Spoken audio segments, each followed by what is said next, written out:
ലഹരി സംഘങ്ങളെ തുടച്ചു നീക്കാനായി എക്സൈസ് ഉദ്യോഗസ്ഥർ നടത്തുന്ന പരിശ്രമം ചെറുതല്ല. ജീവൻ പണയം വെച്ച് പോലും നടത്തിയ ചില ലഹരി വേട്ടകളിൽ എക്സൈസ് ഉദ്യോഗസ്ഥരെ അപായപ്പെടുത്തിയ സംഭവങ്ങൾ പോലും ഉണ്ടായിട്ടുണ്ട്. സമാനമായൊരു സംഭവമാണ് കൊല്ലം കല്ലുംതാഴത്തുണ്ടായത്. ലഹരി കടത്തുകാരനെ പിടിക്കാനുള്ള ശ്രമത്തിനിടെ എക്സൈസ് ഉദ്യോഗസ്ഥരെ കാറിടിച്ച് കൊല്ലാൻ ശ്രമിച്ചു. തുടർന്ന് രക്ഷപ്പെട്ട പ്രതിക്കായുള്ള അന്വേഷണം ഊർജിതമാക്കിയിരിക്കുകയാണ്.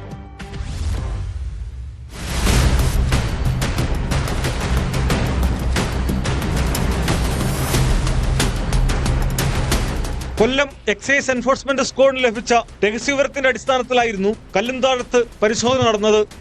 പാരിപ്പള്ളി സ്വദേശിയായ ഒരാൾ ലഹരി മരുന്നുമായി സ്വിഫ്റ്റ് കാറിൽ വരുന്നുവെന്നായിരുന്നു വിവരം. കാർ നിർത്തിയെങ്കിലും പരിശോധന നടത്താൻ തുടങ്ങിയപ്പോൾ പ്രതി കാർ മുന്നോട്ടെടുക്കുകയും എക്സൈസ് ഇൻസ്പെക്ടർ ദിലീപിനെ ഇടിച്ചു തെറിപ്പിക്കാൻ ശ്രമിക്കുകയുമായിരുന്നു. പെട്ടെന്ന് പിന്നോട്ട് മാറിയതിനാലാണ് വലിയ അപകടം ഒഴിവായത്.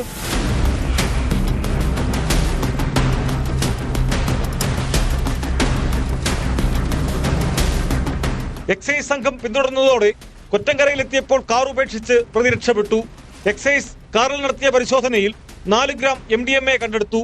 അദ്വൈത് എന്നയാളാണ് അതിക്രമം കാട്ടിയതെന്നാണ് വിവരം. പ്രതിക്കായി അന്വേഷണം ഊർജിതമാക്കിയതായി എക്സൈസ് അറിയിച്ചു.